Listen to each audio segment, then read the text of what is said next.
Hello guys, ഇന്ന് നിങ്ങളെ മുന്നിലേക്ക് വരുന്നത് ഒരു അവിൽ വിളയിച്ചതിൻ്റെ ഒരു റെസിപ്പിയുമായിട്ടാണ്. അപ്പോൾ അതിന് വേണ്ടി ഇതാ കുറച്ച് അവിലെടുത്തിട്ടുണ്ട്, ഒരു തേങ്ങയാണ് ചെറിയിട്ട് എടുത്തിട്ടുള്ളത്, വെല്ലം ഇതാ ഇവിടെ ഉരുക്കാൻ വെച്ചിട്ടുണ്ട്, 4 അണി വെല്ലം അത് ഉരുക്കിയിട്ടായിട്ടുണ്ട്. അപ്പോൾ നമുക്ക് പാൻ അടുപ്പത്ത് വെച്ചിട്ട് അതിലേക്ക് നമ്മൾ വെല്ലം ഉരുക്കിയത് ഇട്ട് കൊടുക്കാം. വെല്ലം ഉരുക്കിയത് ഒഴിച്ച് കൊടുക്കാം. നമുക്ക്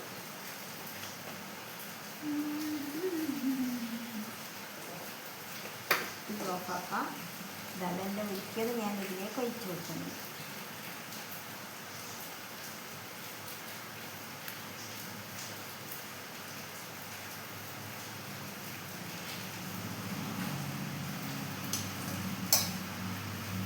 വെല്ലം ഉരുക്കിയത് ഒഴിച്ചു കൊടുക്കാം. അപ്പം അതിലേക്ക് തേങ്ങ ഇട്ട് കൊടുക്കണം. തേങ്ങ ഇട്ട് കൊടുക്കട്ടെ. അതിലേക്ക് തേങ്ങ ഇട്ട് കൊടുക്കും.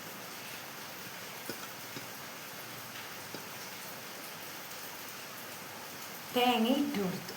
അപ്പം ഇനി നമുക്ക് ഇളക്കി കൊടുക്കണം. കാണുന്നുണ്ടല്ലോ ഗൈസ്. അപ്പോൾ നല്ല അടിപൊളിയായിട്ട് തേങ്ങ ഇട്ടത് നമുക്ക് ഇളക്കി കൊടുക്കാം. തേങ്ങയും വെല്ലവും കൂടി നല്ല അടിപൊളിയായിട്ട് വരുമ്പോൾ നമുക്കതിലേക്ക് അവിലിട്ട് കൊടുക്കാം.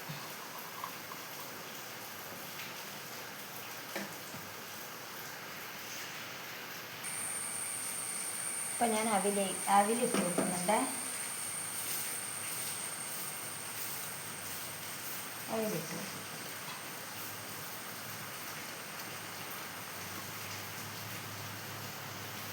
ഇതെല്ലാം കൂടി നമുക്ക് ഇളക്കി കൊടുക്കാം. നല്ല അടിപൊളിയായിട്ട് ഒന്ന് ഇളക്കി കൊടുക്കാം. അവിലും തേങ്ങയും വെല്ലവും എല്ലാം കൂടി നല്ല സൂപ്പറായിട്ട് ഇളക്കി യോജിപ്പിച്ച് കൊടുക്കാം.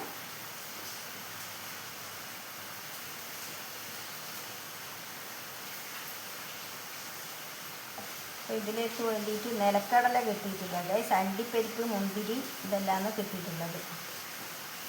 അപ്പോൾ അത് നെയ്യിൽ വറുത്തിട്ട് വേണം ഇതിലേക്ക് ഇട്ട് കൊടുക്കാൻ. ഇത് നല്ലോണം ആയതിൻ്റെ ശേഷമാണ് അത് ചെയ്യേണ്ടത്.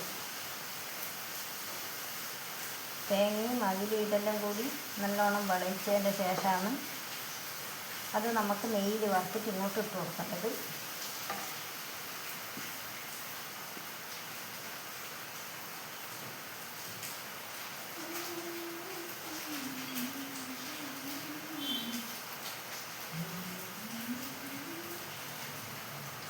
ഇതാ കടലയും അണ്ടിപ്പരിപ്പും മുന്തിരിയാണ്. അപ്പോൾ ഇത് നെയ്യിൽ വറുത്തിട്ട് ആക്കി കൊടുക്കണം. ഇതിനകത്തേക്ക് ഇതൊന്ന് നല്ലോണം ഇളക്കി യോജിപ്പിച്ചതിൻ്റെ ശേഷം വേണം നമുക്കാക്കാൻ. അതിലിടക്കാക്കാൻ പറ്റില്ല. അപ്പോൾ ഇതിൽ കുറച്ച് ഏലക്കായൻ്റെ പൊടി ഇട്ട് കൊടുക്കണം. അതെടുക്കട്ടെ. ഏലക്കായ പൊടിച്ചതാണ്.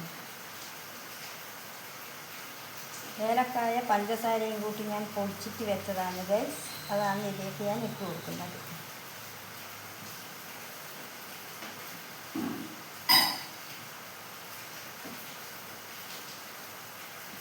എല്ലാം കൂടി ഒന്ന് ഇളക്കി കൊടുക്കട്ടെ. അപ്പം നല്ല ഏലക്കായൻ്റെ മണവും എല്ലാം കൂടി വന്ന് നല്ല ടേസ്റ്റ്.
അപ്പോൾ അതിൽ വിളയിച്ചത് ഏകദേശം റെഡിയായി വന്നിട്ടുണ്ട് ഗൈസ്. ഇതാ നല്ല അടിപൊളിയായിട്ട് വന്നിട്ടുണ്ട്. അപ്പോൾ ഇത് മാറ്റി പാൻ അടുപ്പത്ത് വെക്കാം. നമുക്ക് ഇതിങ്ങോട്ടെടുത്ത് മാറ്റുന്നു. അപ്പോൾ ഞാൻ പാൻ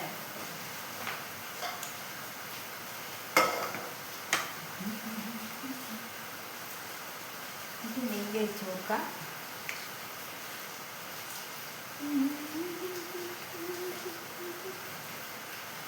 പാൻ ചൂടാകുമ്പോൾ നമുക്ക് നെയ്യ് ഇതിനകത്തേക്ക് ഒഴിച്ച് കൊടുക്കാം.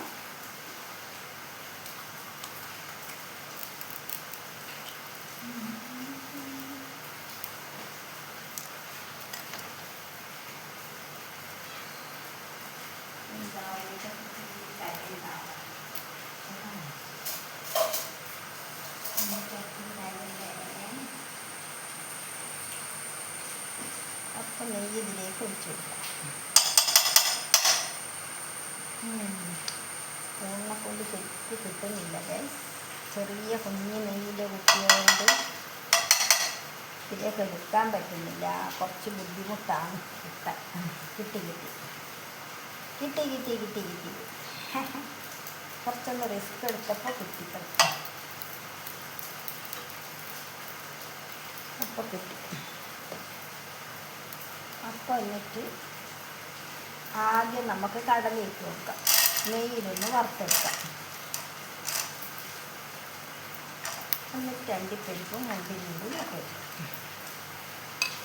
എല്ലാം കൂടി നമുക്ക് ഒന്ന് നെയ്യിൽ വഴറ്റിയെടുക്കാം.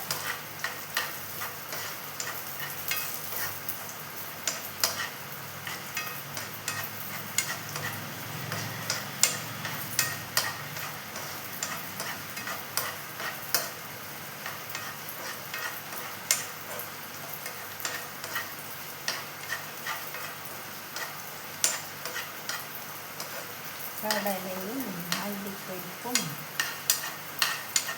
മുന്തിരിയും എല്ലാം കൂടി നെയ്യിൽ വറുത്തെടുക്കുന്നുണ്ട് ഗൈസ്.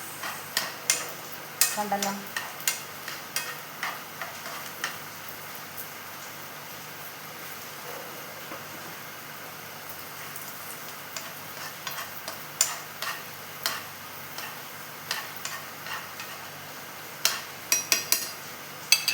നല്ല അടിപൊളിയായിട്ടുണ്ട്. അപ്പോൾ ഞാനിത് ഇതിലേക്ക് മാറ്റട്ടെ. വരും ഇതിലേക്ക് ഞാൻ മാറ്റുകയാണ്. ഇതാ ഗൈസ്, അണ്ടിപ്പരിപ്പും മുന്തിരിയെല്ലാം ഞാൻ ഇതിലേക്ക് ഇതാക്കി കൊടുക്കുന്നു. ആ നെയ്യിൻ്റെ ഇതെല്ലാം കൂടി ഇതിലേക്ക് മാറ്റും. എന്നിട്ടെല്ലാം കൂടി നമുക്കൊന്ന് ഇളക്കി കൊടുക്കാം.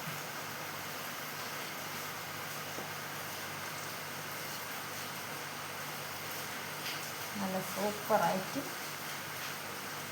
അതിൽ വിളയിച്ചവിടെ ഇവിടെ റെഡിയായിരിക്കുകയാണ്.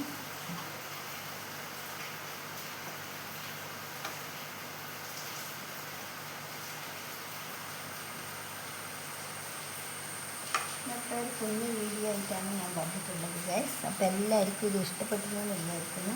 അപ്പോൾ ഞാൻ തീ ഓഫാക്കിയിട്ടുണ്ട്. കണ്ടല്ലോ, ഇതാണ് ഇന്നത്തെ എൻ്റെ കുഞ്ഞു വീഡിയോ. നല്ല സൂപ്പറായിട്ട് ഞാൻ ആക്കിയിട്ടുണ്ട്. അപ്പോൾ ഇത് നമുക്ക് കുറേശ്ശെ ചായേൻ്റെ കൂടി എടുത്ത് കഴിക്കാം.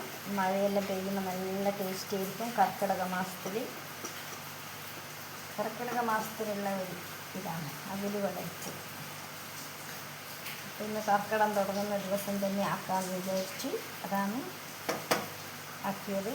നന്നായിട്ടുണ്ടെന്ന് വിചാരിക്കുന്നുണ്ട്. അപ്പോൾ ഇതാ ഗൈസ്, എൻ്റെ അവിൽ വിളയിച്ചത് നിങ്ങൾ കാണുന്നുണ്ടല്ലോ. ഇതാണ് അടിപൊളി. അപ്പോൾ വീണ്ടും മറ്റൊരു വീഡിയോ ആയിട്ട് വരാം. ബൈ.